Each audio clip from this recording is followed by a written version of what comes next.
सजो बलोचिस्तान गंदावा गंदा खा भागनाड़ी झलमक्सी सिब्बी नोशकी कोयटा कलात खुशदार वंगू करख हब लसबेला ओथल विंदुर खडकूचा मस्तूम कलात ताई रब जो कुरान पढ़ियो पूरी सिंध में पढ़ियो गंदकोट में गौसपुर में करमपुर में कश्मोर में बख्शापुर में फकीरता चंदवरी हथ खणी उन्हनि के देखारे तो कई जानवर था झंगन में गुजारने समर साण तिन के की बाहे बारने असुर जो उथी पांजो साईं पुकारने उन्यायल बुखायल उहे के खराया सो अल्लाह अल्लाह माल के बीमारी भी न लींदो मास डांद गऊ आसे बकरियों शेला घटा रिठा शाह साहब ताके कुरान मोटो नुस्खो देवा अल्लाह जी गाल पक्की दवा अस्तगफार कयो त घर जा माल के वधाया वा आसे जमीन में बरकत कया वा हम्दुलिल्लाहि वस्सलातु अला नबी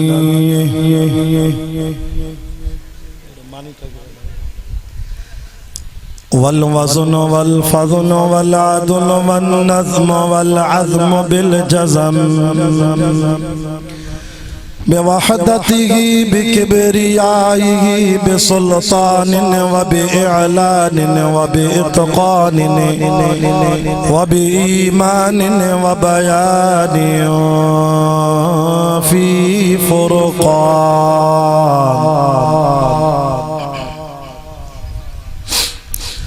वहदहु ला शरीक लहु वहदहु बिवहदतिन मुवहिदन बिवहदा वहीदन व अहदन बिला मुददिन व जुददिन व नुसबिन व वस्फिन फिल कमाल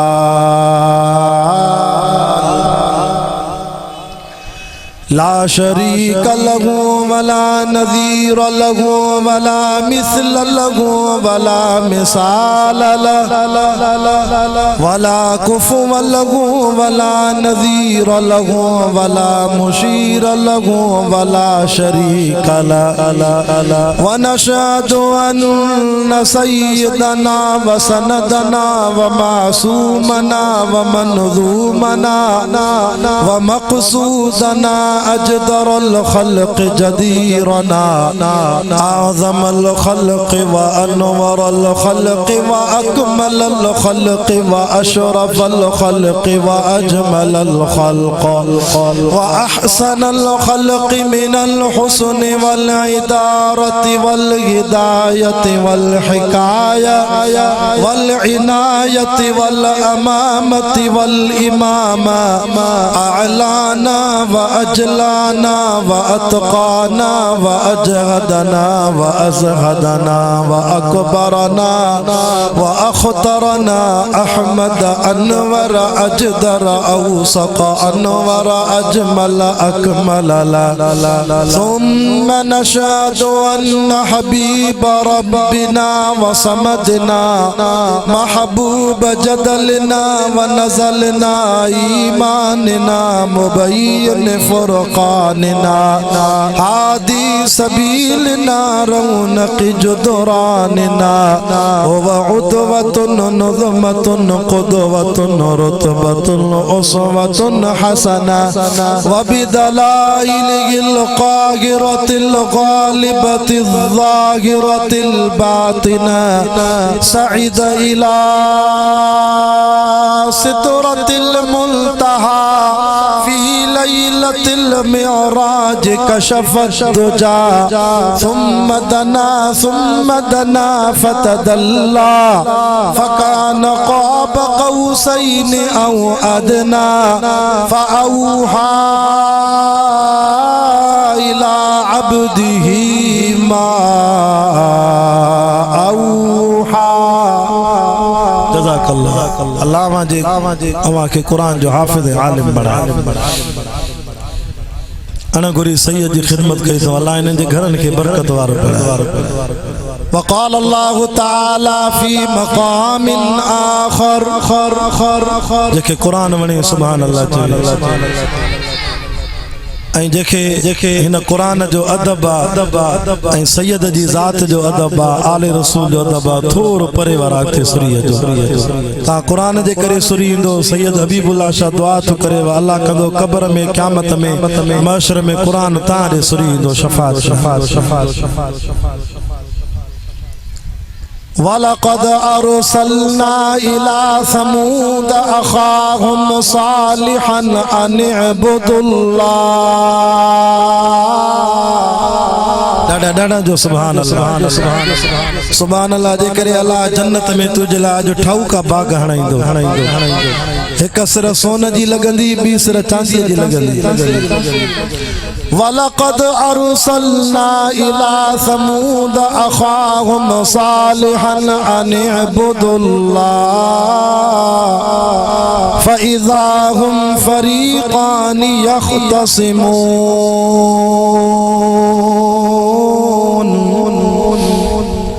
क़ाल या क़ौमि लिम तस्ताजिलून बिस्सय्यअति क़ब्लल हसना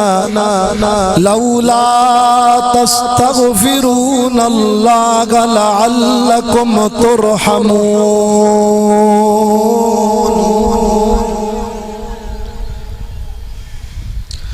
क़ालू तय्यरना बिक व बिमन मअक क़ाल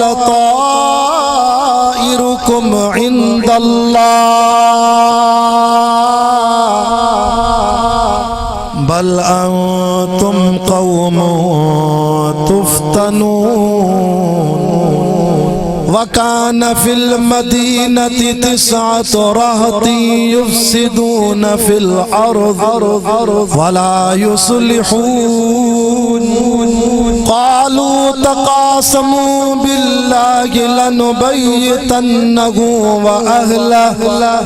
अहलहु सुम्मा लनक़ूलन्न लिवलिय्यिहि मा शहिदना महलिक अहलिहि व इन्ना लसादिक़ून वमकरू मकरन वमकरना मकरन वहुम ला यशऊरून फंजुर कैफ कान आक़िबतु मकरिहिम अन्ना दम्मरनाहुम व क़ौमहुम अजमईन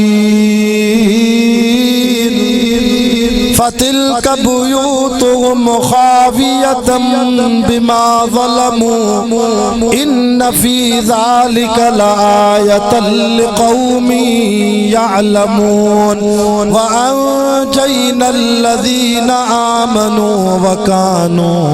यत्तक़ून आमन्तु बिल्लाहि सदक़ल्लाहुल अज़ीम इन्नल्लाह व मलाइकतहु युसल्लूना अलन नबी या अय्युहल्लज़ीना आमनू सल्लू अलैहि व सल्लिमू तस्लीमा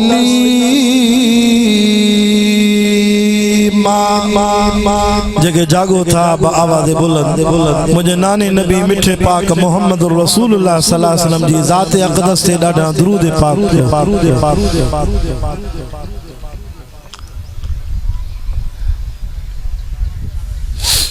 अल्लाहुम्मा सल्लि अला मुहम्मदिन नबिय्यिल उम्मी व अला आलिहि व सल्लिम तस्लीमन दाइमन अबदन अबदा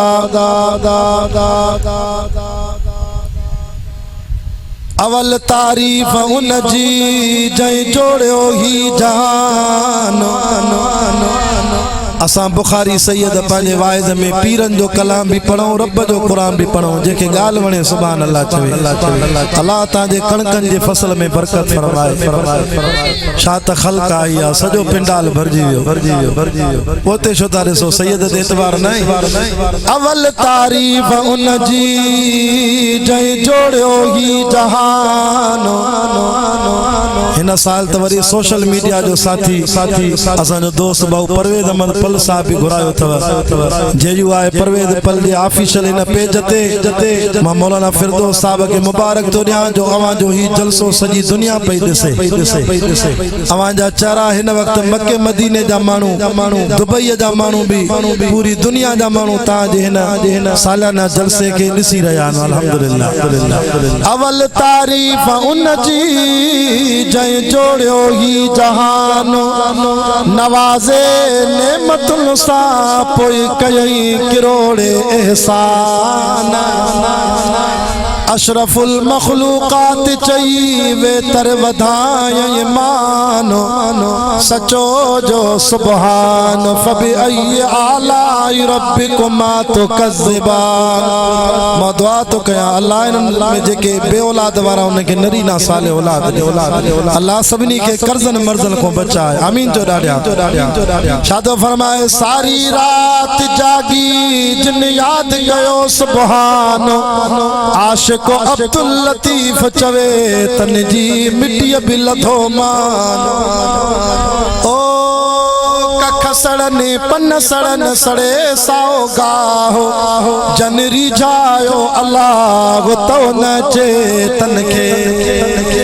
ओ जेकी अल्लाह अल्लाह कन से दुखिया की न रहने न लालच का दुनिया जी न को ब्योई था घुरने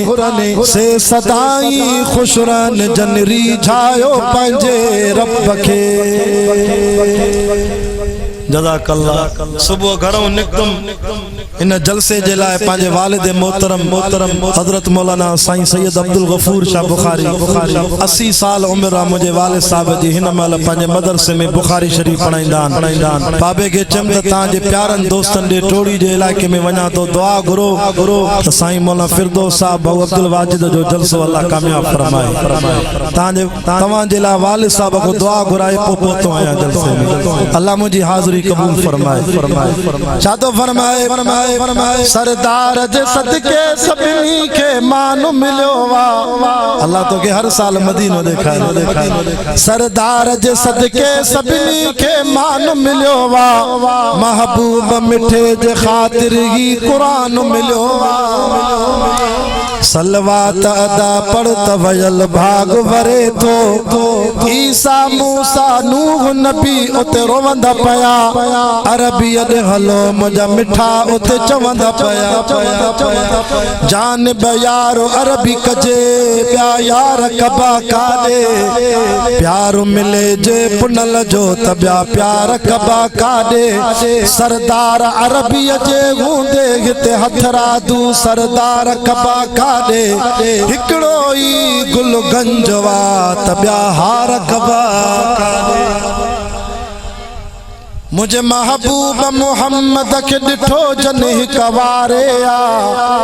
मां दुआ तो कह जेको सुभान अल्लाह चवे अल्लाह करे उनके हिन साल मदीने वारे साईं जो दीदार निंड में नसीब अन्या जमात अचे थी सब अदब सा वेहो मुझे महबूब मोहम्मद के डिठो जन कवारे तड़पंदो सोई सजन लय त उम्र सारी कोई या कलीमुल्ला त कोई या सफीउल्ला कोई या नजीउल्ला त कोई या खलीलुल्ला पर ज़ात सभिनी में सजन मोहम्मद तुझी त भला मुझे महबूब जे मुल्क मदीने जहिड़ो मां दुआ तो कह जेको सुभान अल्लाह चवे अल्लाह करे हिन साल मदीनो ॾिसी अचे मां गुनाहगार सैयद ते अल्लाह जी मेहरबानी 2015 में पंजी जीजल अमल सा गड बैतुल्लाह जो तवाफ कयो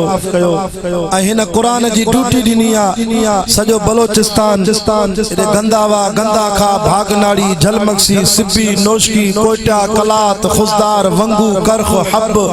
लसबेला ओथल विंदुर खडकूचा मस्तूम कलात ताईं रब जो कुरान पढ़ियो आ पूरी सिंध में पढ़ियो आ हिन जे सदके अल्लाह ताला 2024 में बैतुल्लाह जो फर्दी हज भी नसीब कराया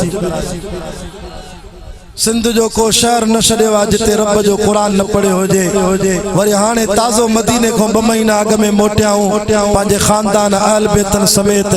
मां अम्मा हलीमा जे घर में बरकत नमाज पढ़ी है अम्मा हलीमा जो वो घर जिते मुझे महबूब बचपन में 4 साल जिंदगी गुजारी उते बरकाता नमाज पढ़ी त बीबी हलीमा जे घर जे वणन मो मिठे मोहम्मद जी खुशबू पई अचे। 250 किलोमीटर अम्मा हलीमा जो घर मक्के पाक को। अल्लाह तां के भी ज़ियारत कराए। मां वडाई नथो क्या पांजी तारीफ नथो क्या तां कंदकोट वारन के भी दुआ तो कया अल्लाह तां के भी ये ज़ियारत नसीब कराए। मुझे महबूब जे मुल्क मदीने जगड़ो मटना आबियो मुल्क तोड़े दुनिया तसारिया। अल्हम्दुलिल्लाह 28 मार्च सन 2026 बमुताबिक 8 शवाल मुकर्रम सन 1447 हिजरी जामिया इस्लामिया दारुल उलूम हमादिया जमालिया जाम सुहारो चाचड़ कंदकोट जे इन सालियाना जलसे में तहफ़्फ़ुज़ ख़त्म नबूवत व शहीद इस्लाम कॉन्फ्रेंस अबू उमर फारूक हजरत मौलाना सईद मोहम्मद फिरदौस साहब कारी अब्दुल वाजिद चाचड़ साहब उन जे तमाम बिरादरान जी बार बार राब्ते सा सिक भरी दावत ते मुखे तो खुशी थी जो मां इन गोठ में 7 दफो आयो आ इन जलसे में शिरकत कईया और मां इश्तिहार डिठो मौलाना बुधायो त असा जे जलसे के ही 64 सालानो जलसो आ। सैयद हबीबुल्लाह शाह जी उम्र भी 37 साल माना असा जाया ही ना से भई असा जी उम्र को भी वडो जलसो आ। बहु परवेज अहमद भी न जायो 64 साल इन जलसे के थी व्यान 63 साल असी दुआ था कयूं अल्लाह ताला हजरत मौलाना सईद जमालुद्दीन रहमतुल्लाह अलैहि जी कब्र ते कुरान दी रहमत जामी वसाए। अल्लाह उन जी औलाद के दीन जी खिदमत जे ला कबूल फरमाए। कुरान मजीद खोले वेठो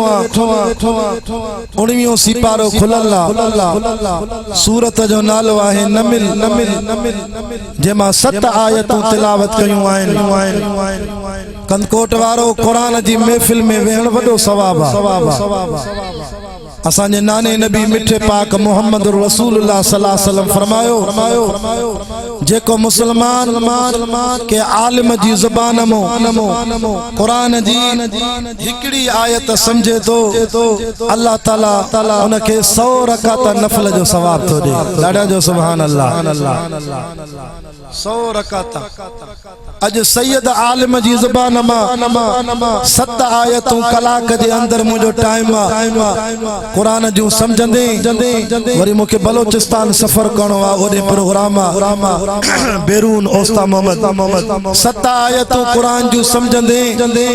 त मलाइकतो के कलाक जे अंदर 700 नफल जो सवाब लिखंदा। अल्लाह से पंजे कलाम कुरान मजीद में फरमाए वलक़द अरसलना इला समूद अख़ाहुम सालिहन अन इब्दुल्लाह। डाडा जो सुभान अल्लाह। कुरान जी बरकत सा सजो पिंडाल भरजी वियो किथे विथी ना है जगह जी। फरमाए ओ मुझा सोना नबी मुझा दिल पर मिठा पाक मोहम्मद करीम सल्लल्लाहु अलैहि वसल्लम सोना घबरा न परेशान न थी। मक्के में तबलीग करे पयो काफर मुशरिक न पिया मनन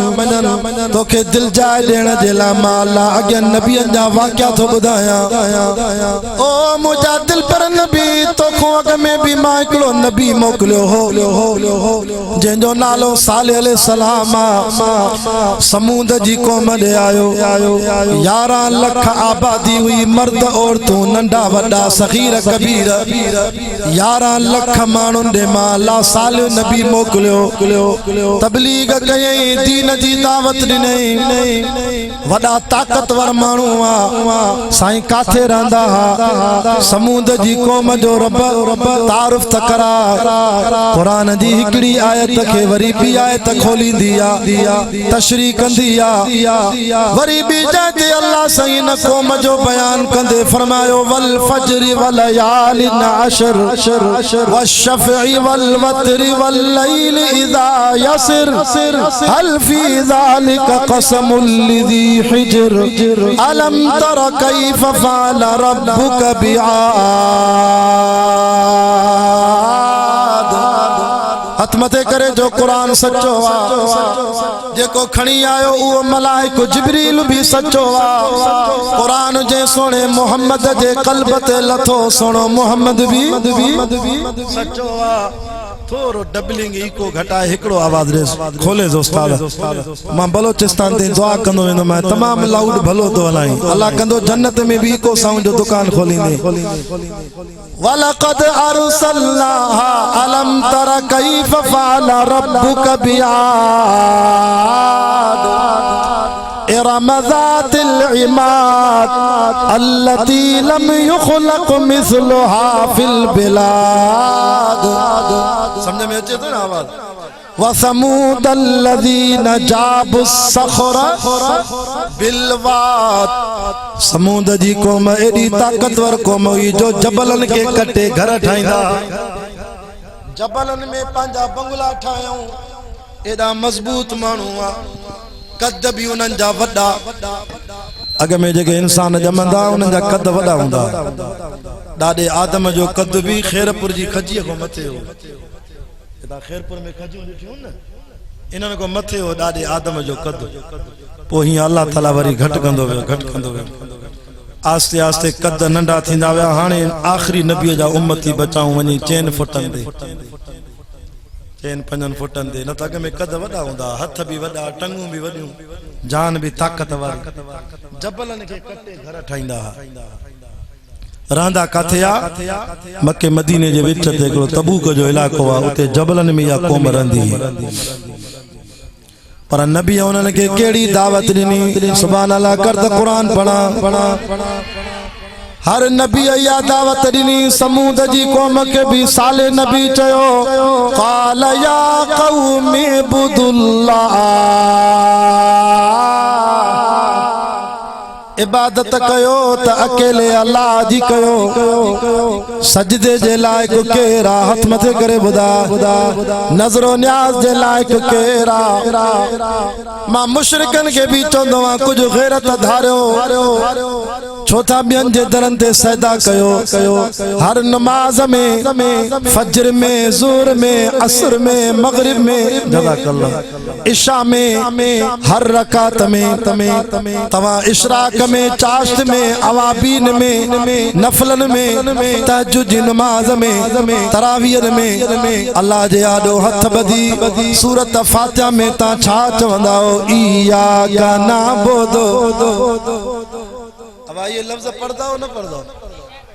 मुशरिक रोगो सूरत फातिहा जी माना के मौलवी को सिखे न तभी शिरक न करे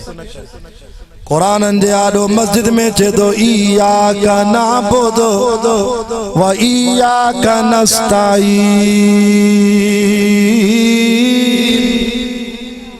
ओ मुझा अल्लाह मां खास तुझी बंदगी कंदो आ खास तो खाई मदद घुरंदो आ वरी मस्जिद को बाहर निकरे तो हक पीर मिठा तुझा तीर दिखा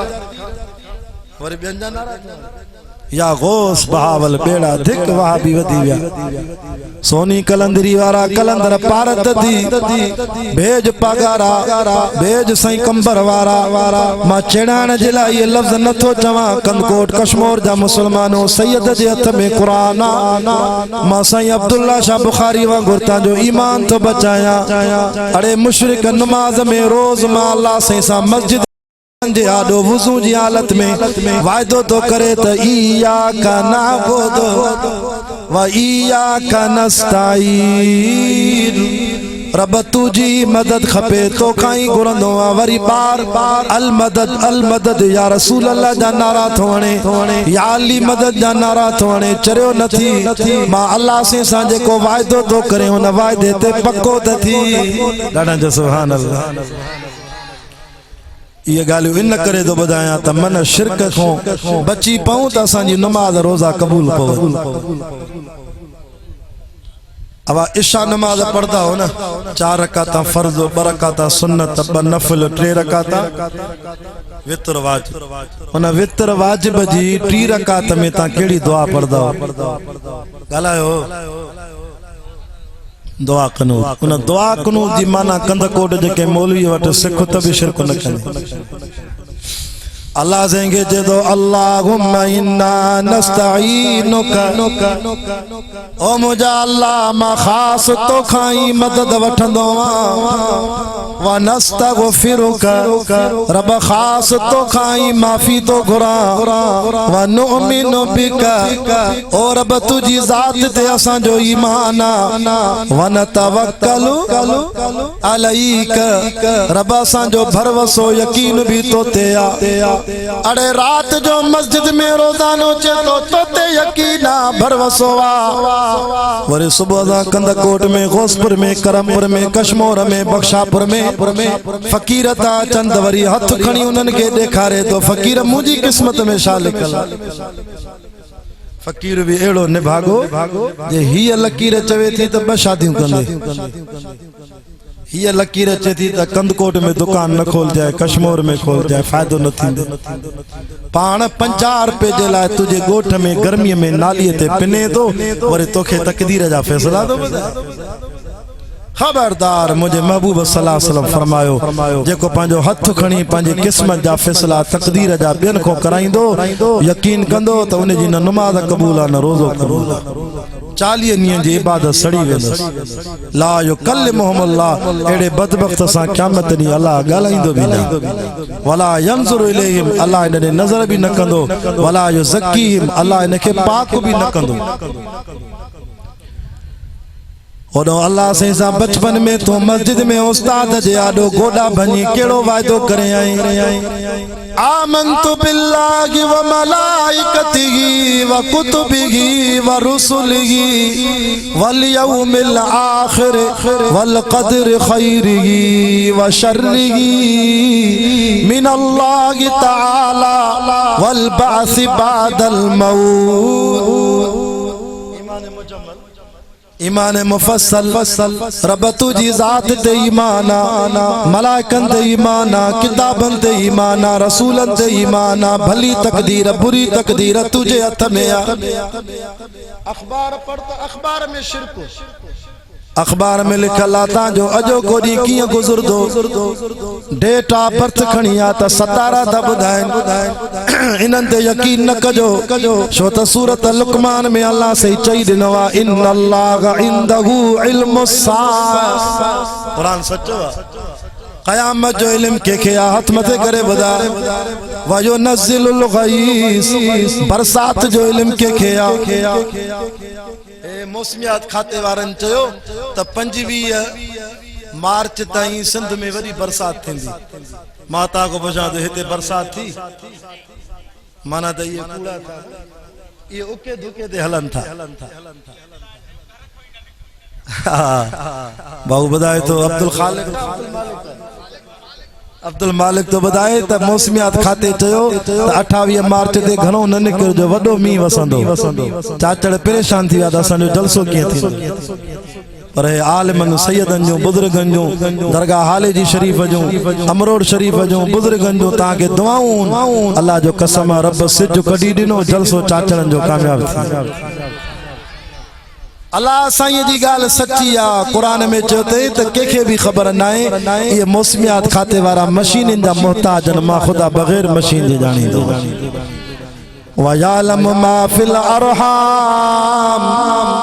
ऐं टियों मां जे पेट में छाए पुटवा कन धिया माखे खबर आ। हाणे मुंहिंजो ड्राइवर आ, उन जी घरवारी के तकलीफ हुई, रमजान शरीफ में 27 तारीख मां वना मीरपुर खास डिग्री मुझो खत्म कुरान जो जलसो हो हाफिज भी आया तरावियां पढ़ाईंदो 21 मुसल्लो पढ़ाए वरी खत्मन ते निकरदो जलसन ते 17 रमजान का बो ड्राइवर चेसे मां के मोकल दे मुझे बारन के तकलीफ आ अस्पताल में ऑपरेशन आ मां चो अल्लाह भलाई कंदो तू कुरान जी राह में खिदमत में सैयद जी खिदमत में हले वल दुआ घुरऊं ता दुआ घुरी से अध कलाक में फोन आई ते घरवारी जी ऑपरेशन थी वई ड्राइवर चे बसे अना खुशी मां के बी थी आ मां जो केड़ी चे 5 दफा घरवारी के अस्पताल में चेक करायो चे धीअ जमंदई कपड़ा भी न्याणी जा खणी वियान पर हाणे खबर पई तो पुट जायो थे सुभान अल्लाह दकर जैसे असा छोरे जा कपड़ा ही मटाया आखिर उन बार के न्याणी जा कपड़ा पारायो मजबूरी में जेस ताई वठी अचो पुट जा कपड़ा मां जो डॉक्टरानी के चो डॉक्टरानी तू भी चे त 2000 फीस वडी धीअ जमंदी है त पुट जायो आ डॉक्टरानी जो मां छा के मुजी मिशन खराब थी पयो माना त तू मिशन जी मोहताज आ अल्लाह बगैर मिशन जे जानी दो वयालम मा फिल अरहाम अम्मा जे पेट में छाए पुटवा कन धिया मा रब के खबर आ छो तैन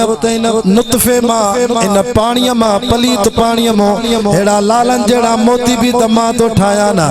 वलकद खलकनल इंसान मिन सुलालतिन मिन तीन अल्लाह अकबर उलमा इंदा था वजन अखमारे कर सुम्मा खलकनन नुतफता अलक़तन फखलकनल अलक़ता मुज़ग़तन फखलकनल मुज़ग़ता इज़ामन फकसौनल इज़ाम लहमा मौलाना फिरदौस साहब के मुबारक दो दिया त केडी त खल्क आई जलसे में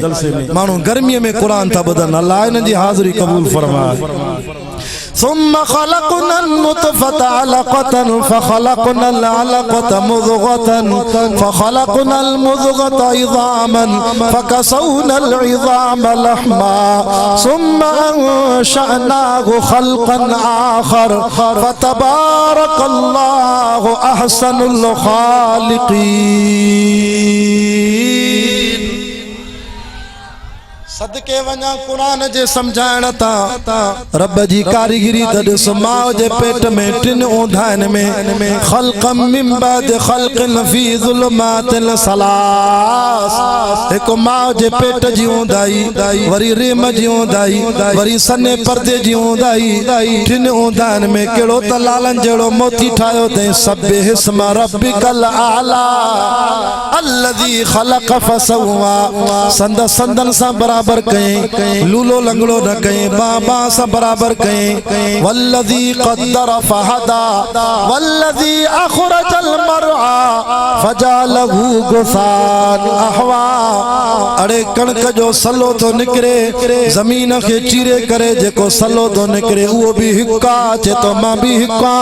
मां के जमीन मो चीरे फटाण वारो पैदा करण वारो मुझो रब भी हिक्को मुशरिक तू न तो मने हर शे अल्लाह जी तारीफ थी जंग जा जानवर भी तो को भला जेके रब जी तारीफ था कर आज इमदादुल्लाह चंदो न कई जानवर था जंगल में गुजारने सुभान अल्लाह डरिया ता के गर्मी वठी वईया मौली फिरदौस के चा तो इने भी पखा हणाए बटे कई जानवर था जंगल में गुजारने समर साण तिन के नकी बाह बार कई जानवर था जंगल में गुजारने समर साण तिन के नकी बाह बारने असुर जो उथी पांजो साईं पुकारने उन्यायल बुखायल उहे के खराया सो अल्लाह अल्लाह स्टेट शेखुल हदीस वेठान बुजुर्ग आलिम वेठान तवज्जो कर शादो फरमाए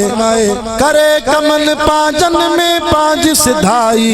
बिना मशवरे जे बनाए खुदाई सजी खल्क उन दर करे थी गदाई बादल भर जी रहमत जामिया के वसाया सो अल्लाह अल्लाह साल नबी भी आई दावत तोरे काल या कौमे बुदुल्लाह अम्मा जे पेट में चाहे पुटवा कन धिया के खबर हाथ मथे करे बुधा वमा तदरी नफ्सुम माज़ा तक़सिबु गदा सुभाणे तुझे खीसे में केतरी आमदनी इंदी कख मो लख थींदे लख मो कख थींदे व्यापार में केतरो फायदो थींदो या खबर भी मां अल्लाह खे वमा तदरी नफ्सुम बिअय्यि अर्ज़िन तमूत तुझो मौत केड़ी जात लिखला मस्जिद में लिखला नमाज जी हालत में लिखला मदरसे में लिखला रोड ते लिखला बीमारी में अस्पताल में लिखला या खबर भी मां अल्लाह खे इन्नल्लाह अलीमुन खबीर मौलाना दुआ क्यों तशल खात्मो कलमे ईमान असा थे कौम के तकरीर कई हजरत सालेह अलैहिस्सलाम फ़इज़ा हुम फ़रीक़ान बटोला थी विया यख़्तसिमून झगड़ो पिया कन हिकड़ा मोमिन था बिया काफ़िर था अल्लाह नबी वाइस करे करे तकरीर कई 11 लाख आबादी मो तफसीर मालिमुल इरफान फी दुरूसुल कुरान मौला अब्दुल हमीद सवाती रहमतुल्लाह अलैहि लिखवा त कुल 400 मानू मुसलमान साले नबी जी उम्मत में 11 लखन में कुल 400 मानू के कलमो नसीब नबी के चवन पे असा के अजाब को टिजारे तो चो पांजे खुदा के करे असा जे मथो अजाब एडा मुतकब्बिर अल्लाह जे अजाब के घुरन पिया नबी उनन के छातो चवे सुभान अल्लाह कर तो कुरान समझाया क़ाल या क़ौम लिम तस्ताजिलून बिस्सय्यअति क़ब्ल अल हसना ओ मुझी कौम अज़ाब छो था गुरो नेकी के कबूल न था कयो कलमो त न था पढ़ो यार कदी भी अज़ाब न घुरबो हमेशा यो चबो त चल रब रहम करे चल रब माफी दे लौला तस्तगफिरून अल्लाह ओ मुझी कौम अस्तगफार छो न था कयो अल्लाह को माफी छो न था गुरो तला अल्लकुम तुरहमून अस्तगफार जी बरकत सा रब जी रहमत जा मीह वसंदा अवा ता जो जलसे ते आया हो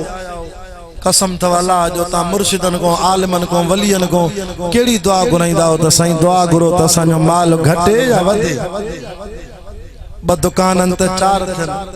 5 में हूंदा 10 थन ता इया दुआ गुनाईंदा हो त असांजे माल में बरकत थे 5 जरेब ज़मीन आ त 10 थे अचो सैयद हबीबुल्लाह शाह बुखारी जे हथ में कुरान आ मां ता के कुरान मो तो एड़ो वजीफो दिया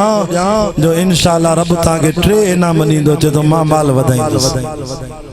अमल कंदो इंशाअल्लाह माल केर वधाईंदो आ हथ मदे करे वधाए खाली खीसा केर भरींदो आ अल्लाह ताला कुरान में एकड़ो नुस्खो दिनो ता हाले जी वेंदा हो ता बेर शरीफ वेंदा हो बुजुर्गन को दुआऊं घुराईंदा हो वजीफा तावीज़ वठंदा हो त सही कर्जन को बच्चा माल वधे अज शाह साहब ता के कुरान मो वजीफो भी रब जो थो दे या अल्लाह जी गाल कच्ची कन पक्की भी सच्ची भी अल्लाह तो चे एकड़ो कम कयो ता जे मा 3 इनाम दींदो मां सुभान अल्लाह कर त कुरान पढ़ा 29 सिपारो हाफिज वेठान पुछोन सूरत नूह में अल्लाह से चे तो मुझा हबीब चवे फकुल तुस्तगफिरू रब्बकुम अस्तगफार घणी कयो इन्नहु कान गफ्फारा बख्शणहार मा रब्बुल आलमीन जेको अस्तगफार कंदो मा 3 इनाम दींदो मास या अल्लाह केड़ा फरमाया युरसिलिस समा अलैकुम मिदरारा अस्तगफिरुल्लाह रब्बी मिन कुल्लि ज़ंबिन व अतूबु इलैहि सुबह शाम रात पढ़ो नबी सही खुद 70 दफो रोजानो 100 दफो अस्तगफार कंदा उम्मत के तालीम दई विया असां जे कादरी सिलसिले जा बुजुर्ग या तस्बीह बुधाईंदा त सुबह जो भी 100 दफो शाम जो भी 100 दफो अस्तगफार कयो अस्तगफार जी बरकत सा आसमान मो रहमत जा मीह वसाईंदो मां वयुमदिदुकुम बि अमवाल सुभान अल्लाह हेरे ख्याल क्यों मौलाना के तांजी गणती आ तांजी गर्मी जे करे शामियानो हटाए तो जी जमात के हवा लगे पर तांजो तवज्जो शाह साहब रे हो जे हेरे ख्याल को कम करण वाला कम कंदा व युमदिदुकुम बि अमवाल रब तो फरमाए जेको इस्तिगफार घणी कंदो उन जे माल के भी वधाइंदो माल के बीमारी भी न लींदो मास डांद गऊ आसे बकरियों शेला घटा रिठा शाह साहब ताके कुरान मोटो नुस्खो देव अल्लाह जी गाल पक्की तवा इस्तिगफार कयो त घर जा माल के वधायावा आसे जमीन में बरकत कयावा खीसा तांजा भरे छनावा व युमदिदुकुम बि अमवालिन व बनीन ता दुआ घुराइंदा उन शाह साहब दुआ घुर पुट जी औलाद कोने रब तो चे जेको इस्तिगफार कंदो उनके तावीज़न जी जरूरत ना है मां पुट भी दींदो मां सुभान अल्लाह वयजअल लकुम जन्नात बाग दींदो मास वयजअल लकुम अनहारा जन्नत जा बाग दींदो मास इस्तिगफार जी बरकत सां ते तो मम्मी भी वसाइंदो मास बरकत जा मां नहरू भी हणाए दींदो मास खीर जी नार माखी जी नार होजे कोसर जी नार पाक शराब जी नार चईदे न सुभान अल्लाह मिठी जुबान सा कुरान पढ़ण वारो असा मुबल्लिगन जो सदर हजरत से कारी अब्दुल जब्बार हैदरी भी अची वियो सैयद जी जमानत थी वई अल्लाह अकबर कबीरा उलमा इंदा वेंदा जो महफिल मचंदी अख मारे कर मां गाल के इख्तिसार कंदो वञा कौम एड़ी निभागी जरे अल्लाह जो अज़ाब आयो तकलीफ आई ये न पिया चौन या असा जे करे मुसीबत आई आ और नबी के चौन पिया कालो तयरना बिक व बिममाका हे जको डुकर आयो वाला ये तकलीफ आई ना साले नबी तुझे करे आई तो ते जिन कलमो पढ़वा इनन गरीबन मिस्कीनन मोमिनन जे करे त असा ते तकलीफ आई आ माता को बजा दो तकलीफ केर दींदो वमा असाबक मिन मुसीबतिन फबिमा कसबत अयदीकुम नबी केड़ो जवाब दिनो क़ाल ताइरुकुम इंदल्लाह मुसीबत मा नबी जे हथ में ना है मुसीबत अल्लाह वाणी दुआ वमा असाबकुम मिन मुसीबतिन ताके भी दुनिया में तकलीफ इंदी त या हथन जी कमाई ज़हरल फसाद फिल बर्र वल बहर बिमा कसबत अल्लाह तो ते मुल्क में मुसीबत फसाद इंदो आ भी ताजे गुनाह जे करे दुनिया में सजा इंदी तव ताजे पांजे अमाल ने करतूतन जे करे अल्लाह अकबर इस्तिगफार कंदो त ये मुसीबत माफ कंदो मां कणक तैयार हो जे मतो गड़ो पे मीह वसरिया मां रब जी नाराजगी जी निशानिया